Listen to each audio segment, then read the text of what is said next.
Hello, everybody. This is Carol Maletta. Welcome to the Parenting 411 podcast, where we share information parents need from sources they can trust.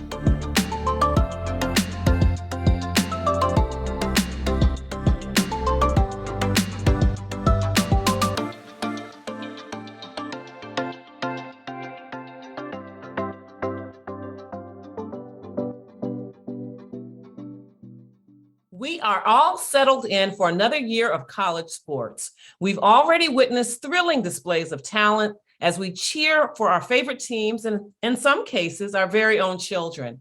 It takes a lot of work to reach the higher echelons of sports well before these athletes reach college, and staying there can require that they 10x their preparation mentally and emotionally, and of course, physically. I want to take a look at that today because I know that many of you are raising scholar athletes right now and may need help navigating your family's path to the next level. And I say your family's path because let's face it, helping your athlete reach an elite status really is a family affair. Everyone has sacrificed just a little bit. So here to enlighten us on what's going on in college athletics is Monique A.J. Smith, a veteran athletics director, administrator with over 30 years of experience. For more than 22 years, she has provided consultation on Title IX, NCAA compliance, and rules education, as well as having served on several NCAA committees. For 2 years, she served as consultant to the NCAA Leadership Development Department by conducting campus and conference workshops for student athletes and athletic administrators. In 2013, she launched her consulting business, Seeds of Empowerment, LLC, full-time. Ms. Smith has been conducting workshops for youth, women, educational and corporate organizations, as well as senior citizens since 2005. The Boss Network has listed Seeds of Empowerment as one of 50 businesses to watch. Welcome to the Parenting 411 podcast, Monique A.J. Smith. Thank you so much. I am thrilled to have you. We've been trying to have this conversation for quite some time, so I'm glad we're able to do it today. Because as I said, I know that a lot of parents are trying to figure out that next move, and I know that you have valuable information to share with them. So I'd love it if we could just start off. How did you get on this path, and particularly in the sports administration and athletics? How did you get there? Well, my first internship in college was a PR internship with the CIAA, my sophomore year at Hampton University. I majored in communications. I saw on the bulletin board a sign that said PR director interns looking. And so I applied, and I guess I was only female because it was 3 guys and myself that got the position. Mm-hmm. And what we did, we picked the players of the week and the coach of the week. And so fast forward, I ended up working in the athletic department and sports information at Hampton when I was a junior and a senior. I ended up my junior and my senior, the summer after junior year, summer after sophomore year, we hosted the national championship for Division II track and field. And I was allowed to oversee the press box and all the credentials. You know, this was 1989 and 1990. And so everybody within on a national level, as a conference level, see this young girl who's a student at a college, but functioning as a professional. So they all spoke on my behalf to the athletic director at St. Paul's College. And they offered me the job as sports information director under the very first female athletic director of the CIAA. And I became the first female SID full-time within the CIAA. And so it comes from a communications background of promoting sports. But, you know, when you are in an HBCU, you do things to make sure that the bus keeps running, if you will. Mm-hmm. And so I worked on a female athletic director. Unfortunately, she became sick after 1 year. But that 1 year being with her, I saw her in action of applying for grants, working with the community, helping the regular students, not just the student athletes, just being a community builder. So, and I got my master's in sports administration in 94. So within that 4 year period, I saw it in action. I got the learning behind it, but it was so long ago. They didn't teach Excel. They were still teaching Lotus. Okay. So that tells you how far back it was. I was like I think the second or third class was sports management at Old Dominion University. So, but I just knew that as a PR person, most of the time in any corporation, I was the first one to go. So I felt like I needed some more education, and compliance was a new thing coming on the scene. You know, it was a new thing to make sure all high school students have the same entry level grade point average and SAT. So that was in the 90s, and I was coming into administration when those stipulations were just being developed. And so unfortunately, between 1990 and 96, I went through 5 different athletic directors. Well, because I was the most consistent person out of all this turnover, I would get the fax machine was in my office. So it just what happens that we had a violation. And I read the violation and I saw that we turned in. I was like, well, why did we turn that in? Because this is what they're asking for. For some reason, the president said, well, take your shot at it. I took my shot at it. I made explanation about the things we're going to do differently. And the NCAA said, okay, all penalties dropped. And so I became a problem solver, of many cases. I can give you the slew of things, but out of 30 years of being in athletic administration, there's not many things I have not encountered. But so at 28, I became athletic director. I'm now 54. And so prior to all of that, did you already have a love of sports and a knowledge of sports, or is that not necessarily required to do that job? Well, I will say it's 2 things. Number one, I've been a leader, I would say, in my life. Okay. I was SGA leader in high school. And one of the things, we had poor school spirit. So sports is what gravitates a community. So by being a leader and planning things, it was usually around a sporting event, number one. Okay. Number two, I've been keeping score since the 8th grade. Got it.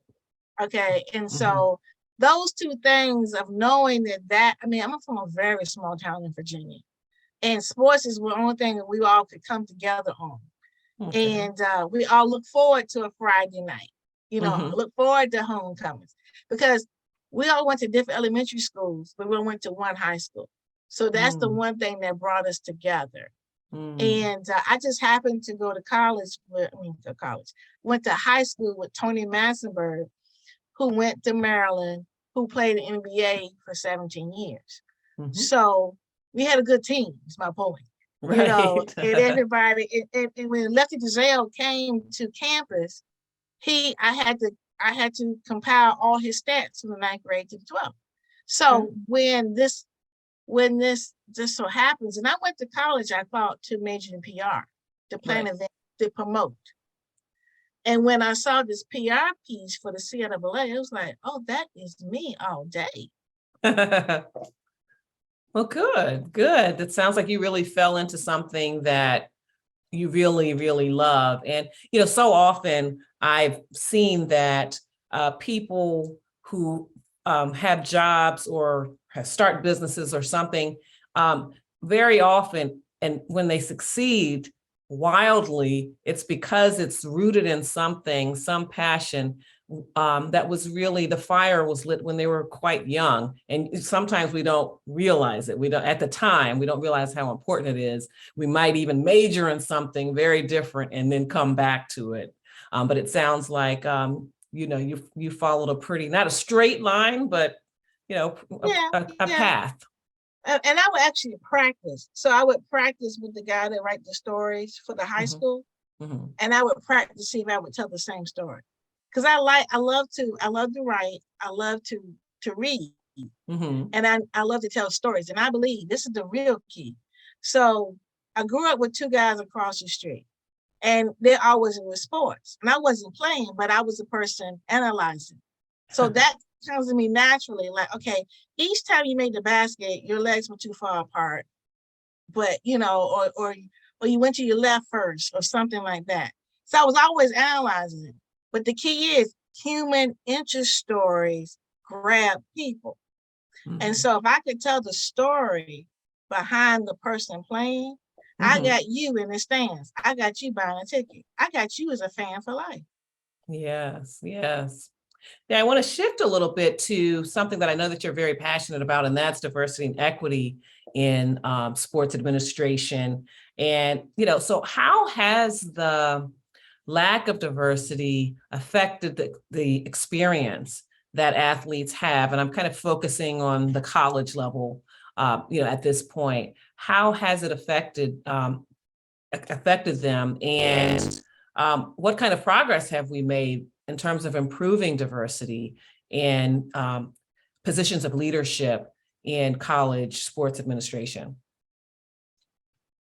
Well, and I just had a Facebook Live on my Facebook group with a young lady that just spent 14 years as athletic director at North Carolina Central University in Durham, HBCU, Division One. And we were really talking back into the years about how I began to tell women, you got to get to the table first and then make change. And so I would say, whatever your niche is, you got to get in there and do that.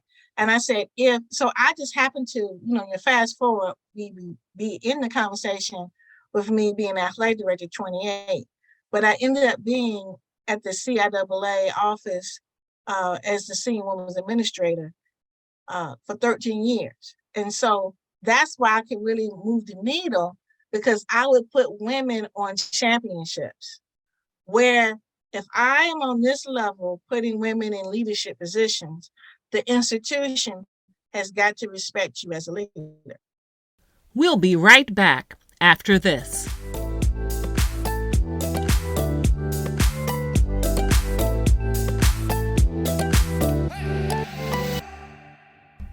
You love your kids. You do your very best for them. But sometimes it feels like it's just not enough. And you're so sure you're the only one who feels this way. The truth is, you're not alone. It is also true that there are some things you're doing quite right. And there's a community who would love to exchange ideas with you. I'm Carol Maletta, creator of the Parenting 411, a portal for parents where I share information parents need through webinars and masterclasses. And not only that, the parents there support each other on this amazing journey in the Parenting 411 community group on Facebook. I can't wait to meet you in the community.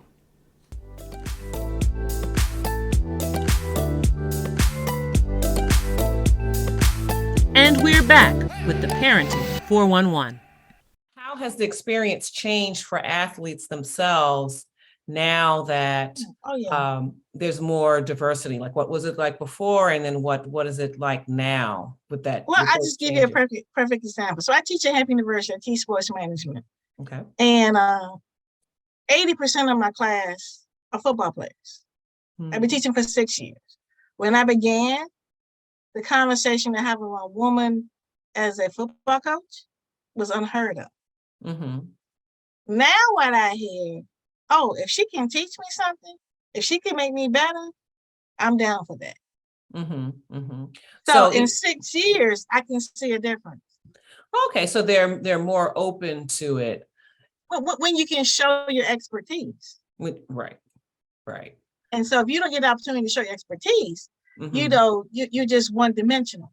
But when you can see a Jennifer King at the Washington Commanders as the running back coach, and I had to speak to my class, and I think the head coach got COVID, and she moved to the head spot, I think in the playoffs or something. And then you got Nicole Lynn, who is a sports agent. A football player told me about her before I even knew about it. And she and her draftee, I think, went in the first or the second round. Mm. So when they see that those people can take it to the next level, that's when, I mean, and when you see women with leadership early on in your life, it's different from someone who has never had that. And they have a hard time dealing with that. And so when you've always seen a woman in a leadership position, you know, as an athletic director, you know, as a position coach, and like a prominent thing is football, then it becomes normalized. Well, what I also wonder is, I mean, because we certainly have had a fair amount of women's basketball teams or women's teams coached by men.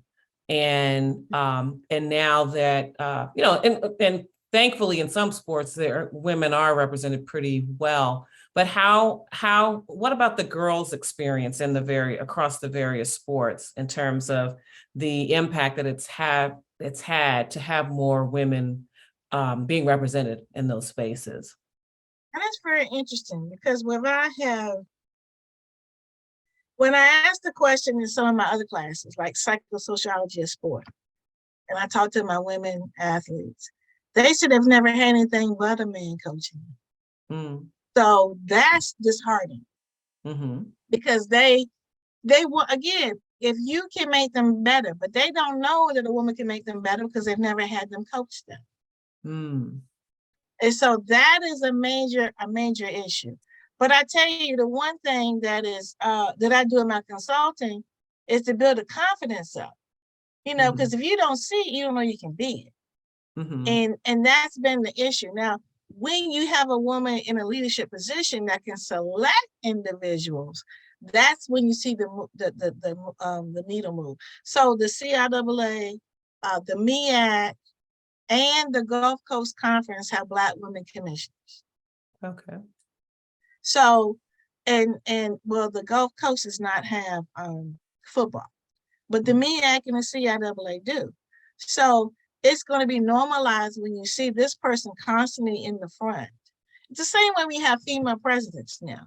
It's not like oh my gosh. But I'll tell you some things. It's again how you socialize. When I was in the conference office, I had a gentleman who could have been like my grandfather. And he was terrified to go meet with the president because she was a female. He asked the question, do I not wear cologne? Wow.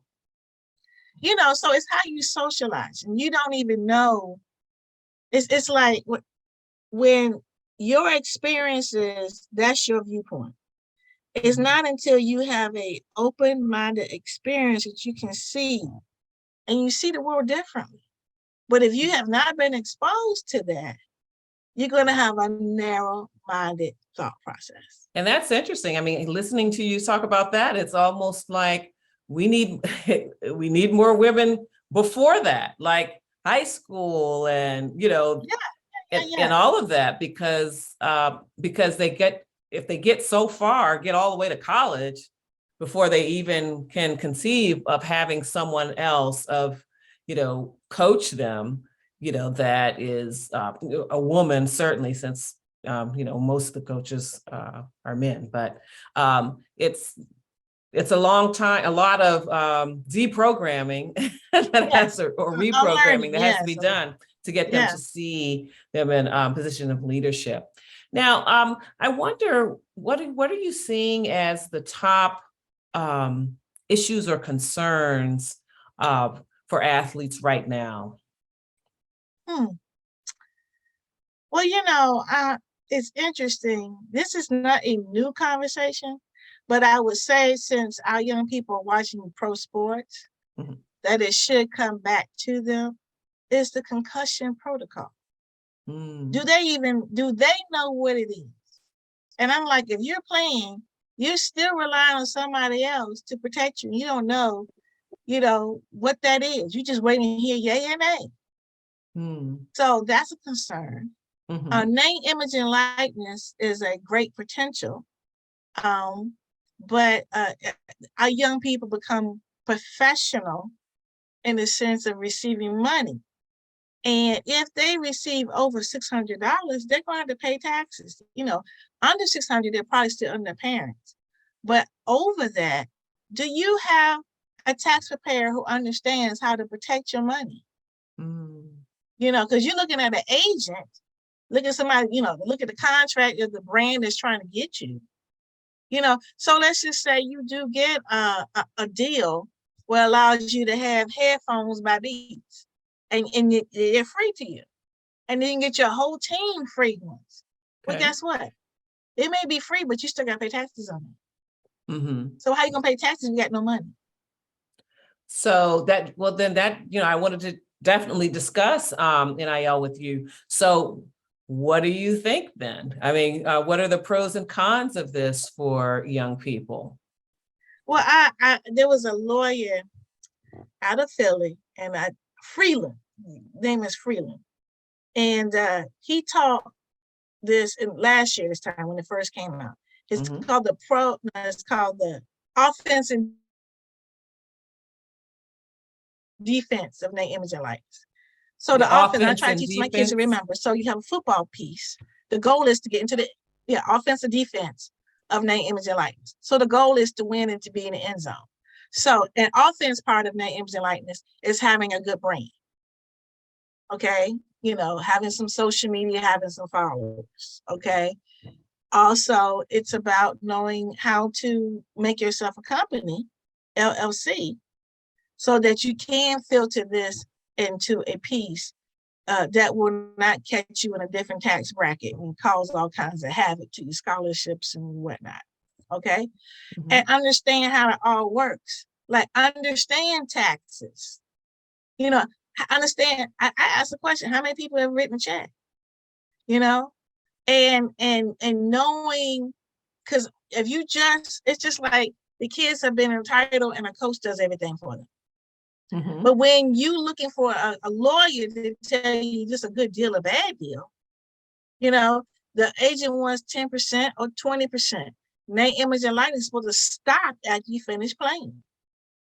Some people don't even know that that's even happening. So offense is the knowledge base, teaching you how to be an entrepreneur. What's your social media look like? Teaching an entrepreneur from an educational standpoint, okay? Not as if you're a brand to make money, because this is what all the kids say. I want to go pro so I can make money. Well, guess what? You can make the money while you're still in college, if you do it correctly, Right. The defense is to have people on your team to protect your money. The defense is to make sure you say, I had a young lady to come to me, and she was like, I want you to read over. So I thought it was a contract for a brand. It was a contract for a consultant and not a lawyer. And I said, okay. And I said, I want to teach you to ask the questions. You're not going to send my questions. I said, how much money do you want? So they said 10%. I said, 10% off of $50 or 10% off $1,000. So if you put down, you want to make $1,000, then the percentage comes about. That make the person work harder for you. But if you're looking for $50, these are things the kids are so happy about, because if you're a college kid, $50 is like $1,000 to us. You see what I'm saying? And they just get so excited about what they've seen everybody else get on Instagram, and they need to have a somebody to filter that for them, because the bylaws say that an institution can't tell you a deal or a bad deal. All they can tell you is that this is in conflict with our deals for the institution. Okay. So if they can just teach you how to go and hire a consultant, hire a lawyer, hire a tax preparer, in general, that's the defense, to protect yourself. But so that when you don't all excited about this stuff, and then you get hit after April with some, you owe this amount of money. So it sounds like you think it can, it can be a good idea, but understand that you need to have some people, the parents need to understand that, their student athlete needs to have some people around them to help them navigate the taxes, also to evaluate contracts and all of that. So, wow. So this college kid's life just got real complicated, but I suppose it can be, I suppose it can be lucrative for them. So, well, good luck to them to trying to figure all that out. Now, speaking of families, what should athletes and their families be looking at when they are evaluating programs? Because I would be concerned about making sure that, they have a balanced experience, like they're getting an education and obviously a good athletic experience, and depending on the sport that they're playing, maybe there's some afterlife, after college, they can continue playing. But so what should they be looking for when they're evaluating programs and thinking about where their students should go? Well, I'm going to shoot it to you straight. You need to first look at yourself. Okay. Are you using your child as a cash cow? Okay. Because I can see it a mile away. You think that you're going to shop your child out to the best place and what you're going to get out of it. And I mean, I've been in this business for 30 years. And the pressure that a parent puts on a child is just ridiculous. You should not be banking on their physical ability. Because I'm telling you, how many students I've come in contact with over the years that are burned out. And they're only here just for education. Okay. And then most of the men, they think I got to be playing on Sundays so that I can take care of my mama and get her in the house. Well, what about those instances where the family's not necessarily looking for income? I mean, if they make it, but they want to make sure that, yes, the child loves this particular sport and it's great to have an opportunity to continue playing in college. But they don't need to support the families. It's not a priority for them. It's not, It's great. It's great. So what kinds of things should they be thinking about if they're not necessarily depending on this child supporting them? I would say the young people, how many have got degrees in something that they are able to obtain a job from. Okay. Because there used to be a measuring tool to see, most people are graduating now, but they're not graduating in degrees that they can actually use.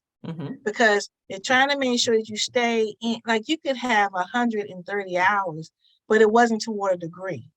So that's something that has changed over the years, but it's still not something that is actually something that they can go do. So that's number one.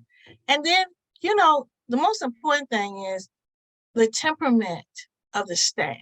So a coach comes to your house and says, I'm going to take care of them. But usually it's assistant coach or position coach that's actually engaged with the kid.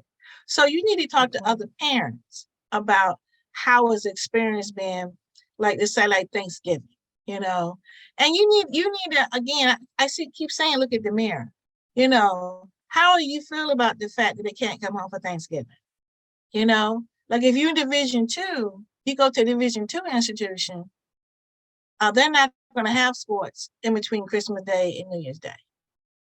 That's their whole premise of having balance. But Division I, they are. And so you got to know that beforehand and not give that pressure. My child got to come home because it's grandmama so. And that becomes a conflict. And then the other thing that I think, the temperament, like what kind of game plan do they play? If your child's a running back and he always taking it to the air, you can't get upset because that's not the way they play. Now, I would say we got to get over this COVID situation because we still got players getting COVID years. And that has been a problem for those young people that are in high school and middle school. They don't know how they fit into that because the players can still stay because they got a COVID year. And the coaches are stockpiling, but then they might be able to stockpile if you're going to walk on. But did you say a COVID year? Yeah, people getting COVID years because they didn't play during COVID. So they get their year back. Oh, Okay. yeah. And that was a real major problem because you're a senior and you want to go to this place, but they already got everybody in your position. So you don't know if they can take you. And if they take you, can we play you? Right. Okay. So where you would have got a 5th year, you got 6 years because of the COVID year. Okay. Yeah. So that's been a very interesting situation in there. Yeah. And I just and mind you, it's been really great. 2 things. You want to make sure I said you're playing football and playing basketball, you should at least get 2 degrees out of this thing. Okay. Meaning you should be able to demand that I'm going to take this course because there is it says that you cannot go to practice if you have class. So therefore coaches dictate their schedule. You can't take that class because we got practice. So these are questions you got to ask other parents and ask the question, have they been able to take the courses that they want to what degree they want? Did they have to change major so that they can graduate because they weren't able to take the classes they need to take? That's very important. And so I also wonder then, what do you think about this? Because about the one and done or two and I'm through, these people that jump ship, jump to the pros before earning a degree. What do you think about that? Here's the thing. This name, image, and likeness really puts a wrench in this because it's twofold. You say you want to go ahead and jump ship because you want to make money. But guess what? They can make money now with name, image, and likeness.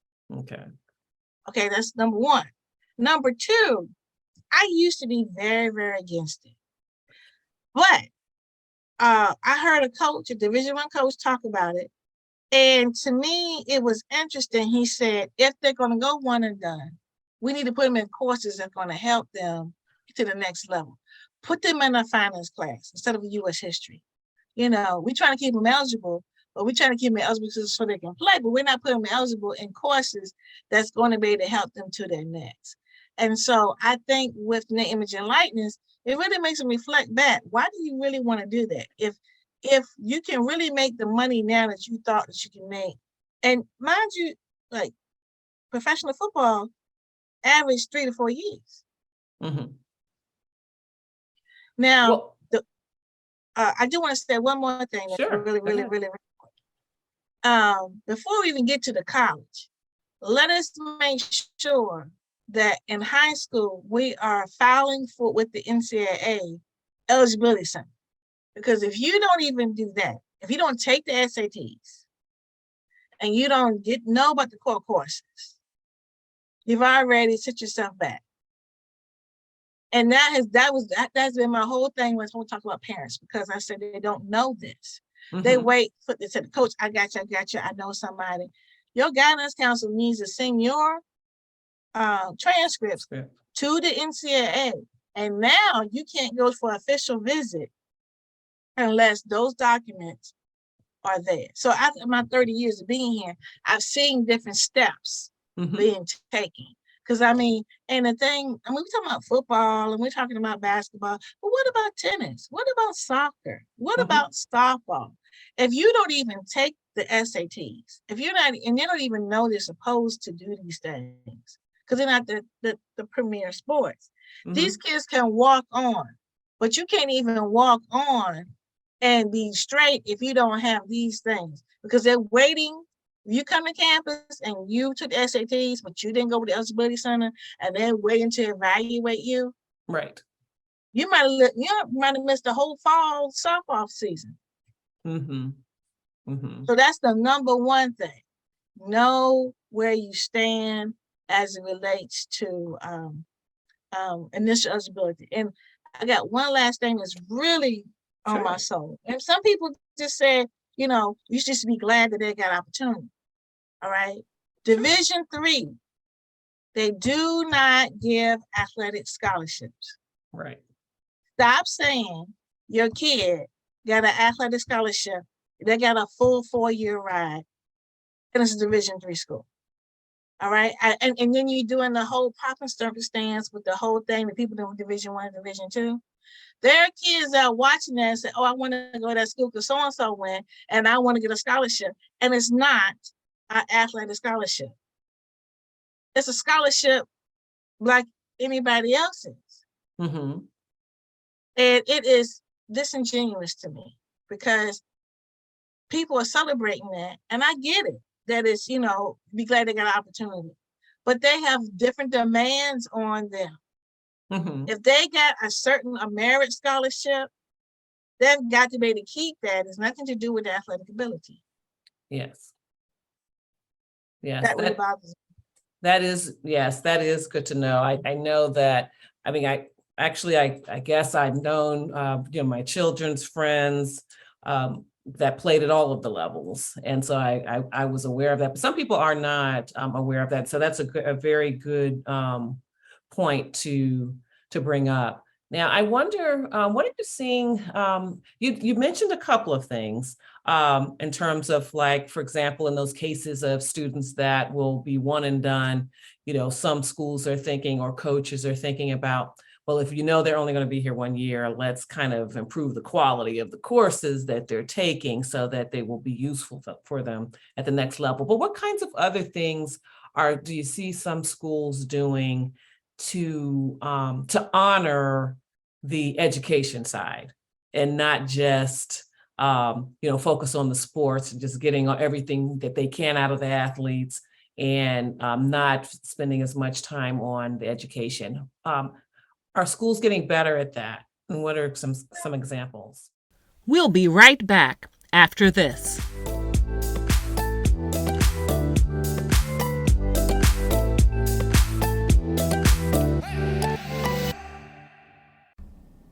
As the saying goes, mother's work is never done, except when it really is. I'm talking about my new book, Mother's Work, Pearls of Wisdom and Gems from My Journey.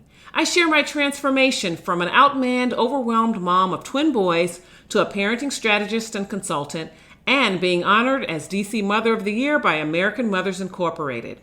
In Mother's Work, I tell you about the 7 guideposts that kept me anchored as I weathered the peaks and valleys of motherhood. Grab your copy at carolmaletta.com/motherswork.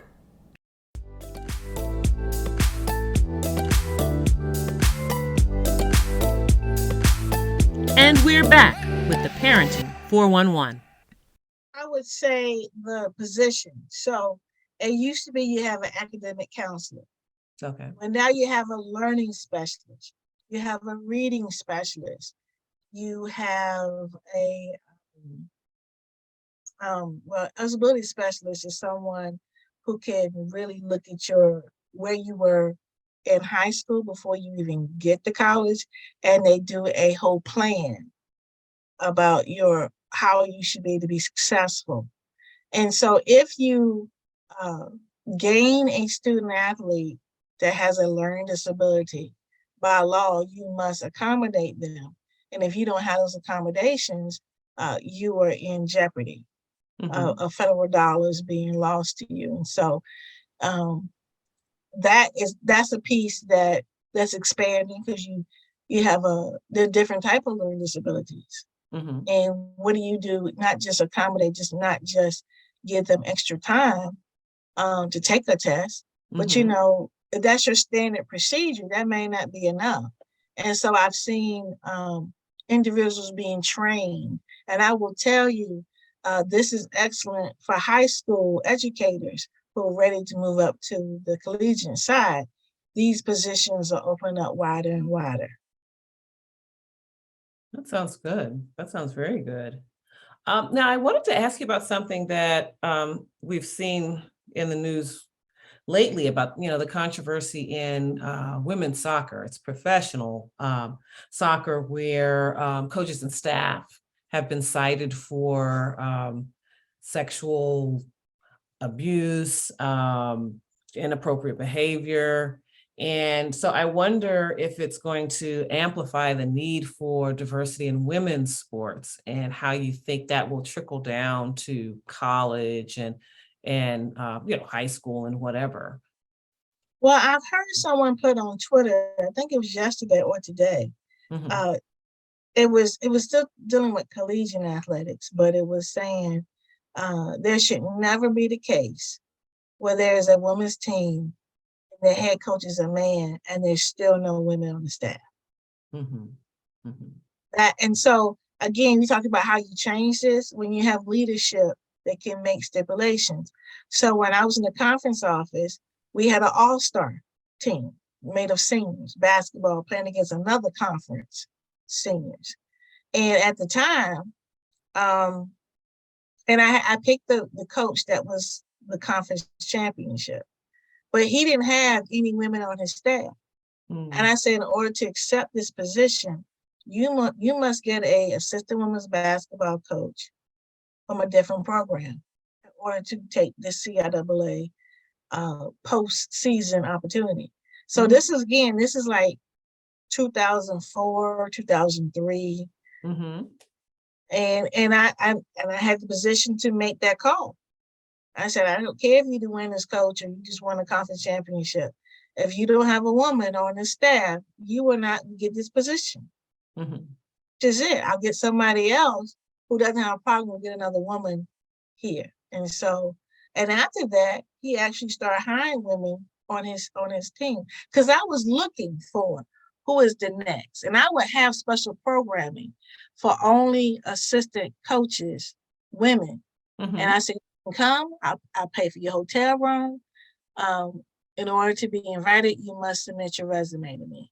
I would go to the women's Final Four and for volleyball and women's basketball. And I would collect resumes. So when the president as commissioner, I have an opening, I could give him the resumes. This is somebody I'd like you to look at.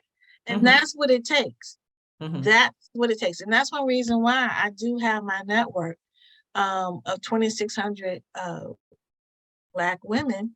I think 6% are non-Black women in my group, so that you can't tell me you don't know where they are. Well, I want to give you a chance. We haven't talked about Seeds of Empowerment as well as a chat in the garden. So I would like to talk with you a little bit about that and just how that all ties into what you did during your time as in sports administration. So tell us about Seeds of Empowerment. What is it that you do there and who do you help? Well, it began when I was in the conference office because I began to have retreats for the number 2 individuals in the athletic department, which we call Senior Women's Administrator, the SW. I wanted to give them tools to be able to really enhance that position. Now you have this, what do you do when you get to the table? So I'll bring a facilitator in to help in different areas.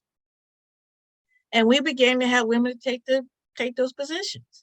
So like, how do you do that? And so I began to go to different conferences and to show them how they're already the second lieutenants and how to build their confidence. And so I've just been known for that. And so, but the other part was about Title IX. I would do assessments and be able to say, you need to put your dollars and your efforts in strategic plans. So it started out with Title IX, and then it became with this EADA report, which is Equity, Act, and Disclosure, all right? Where you tell them how you really truly doing it. So it's a little flippant because I'm saying, okay, let's show the true picture what you're really doing. Let me help you so you don't get attacked, because every year there's an anniversary. Like this year is the 50th anniversary of Title IX. They always find 50 institutions, 45 institutions, whatever the anniversary year, or who is not in compliance. And so you don't want that to be you. So I became a consultant to the presidents to say, let us improve the operations that you have to show your true picture. When I do that, they find out that they're in the deficits. Instead of me Okay. saying, ooh, ooh, ooh, ooh, I go in as positive and I'm like, Sure. okay, well, you see this is what you need to work on. And Okay. this is how you do that. So then when I put my shingle out in 2013, the NCAA brought me in to do workshops and to Oh, do leadership workshops. And then they changed their leadership and they took their money from education to enforcement. And I said, you can still do the workshops, but you just have to charge them yourself. I'm like, no problem, you can charge more. And so I have just always been one to speak truth to power, to empower others. And so in 2003, at the retreat I was just speaking about for the other women, the facilitator had us write down what would we do if we didn't have to worry about getting paid for. And I said, a consultant. And I'm always planting seeds of empowerment to lead others to greatness. And that's what I'm really known for. So I just stuck with that. And the podcast came about because I had a publicist and she had another client who was going to do a podcast. They called it a radio show. And because I majored in this, that didn't sound very true. I was like, this is not radio. So I was like, podcast I can embrace. So okay. that was 9 years ago. I cut the mic on. I belonged to Survival Radio Network back then. And I said, I majored in this. I want to control my guests. I want to control exactly what it is that my message is. Because I just finished saying that people would tell they don't have any minorities in a pool. And I said, I want to prove that they're here. So the first episodes were all female Black athletic directors. Okay. And my engineer was like, oh, you won't be doing that too long. I'm like, but this is my business. I know it. So from August all the way to March, every week. And that's how many we had Right. of Black female athletic directors, Division 1, 2, and 3, and some high school athletic directors. And it, again, I had one young lady say, it gave her life. She was a administrator Division 1, and she took off to be on the mommy track. And because she listened to the podcast every week, it gave her life to say, look, I can get back into this game. And so that's what it's all about. But it's called Chat in the Garden because it's going to be uncomfortable. Growth is uncomfortable. But in order to grow, you've got to embrace that. And so we're just chatting. And when you see somebody else bloom, it encourages you to go do what you need to do. I love it. I love it. And you're in that niche, that area that you're focused on, it's just going to go back and affect the experience of the athletes. I mean, that's this really important thing. I mean, I really love it. And then just having the rich experience that you've had at colleges and universities. So you know that side, about the experience that the athletes are having. And then at the other side, the leadership that would really have a powerful impact on their lives, not only as athletes playing in college, but setting them up for life beyond college. So I really admire all that you're doing. Can you tell our listeners how they can follow your work, whether it's social media, your website, or how they can learn more about what you do? Well, I like to connect on LinkedIn. So my name is Monique A.J. Smith. I do have a book called Removing the Face. Sure. And I have a magazine that features Black women in athletic administration. This is the 4th issue. She's a retired athletic director at North Carolina Central University, and it features other Black women. Both of these can be found on my internet store, payhip.com/seeds of empowerment. Again, that's payhip.com/seeds of empowerment. Okay, let me make sure I'm spelling that correctly because I'd like to include it in the show notes. So payhip. .com. Okay. /seeds of empowerment. The podcast is chatinagarden.com. Okay. Yeah, you can go listen to any of those and all of those. Coach, chatinthegarden.com. Mhm. That's great. Okay. And Well, Monique A.J. Smith on LinkedIn. yes. Okay. Great. I appreciate your time this evening. I think it will be very helpful. Definitely some things for parents to consider if they're raising student athletes, what it could look like, the kinds of questions they need to ask, what they need to look for in good programs, placing their children in good programs, and just walking away feeling like they're in good hands, like these people are going to take care. My child's going to continue to play a sport that he or she loves, and get a decent education and be prepared for life, to create the life that they want. So thank you again. And to our listeners, thank you for tuning in. Please follow Monique A.J. Smith. She's shown you, she's told you 3 ways that you can follow her, keep up with what she's doing, learn more about her book. And for me, continue to follow me at the Parenting 411 on Facebook, Instagram, Twitter, and YouTube. Like and subscribe to this podcast, share it with your friends. And as always, remember, it is never too late to be the parent you want to be.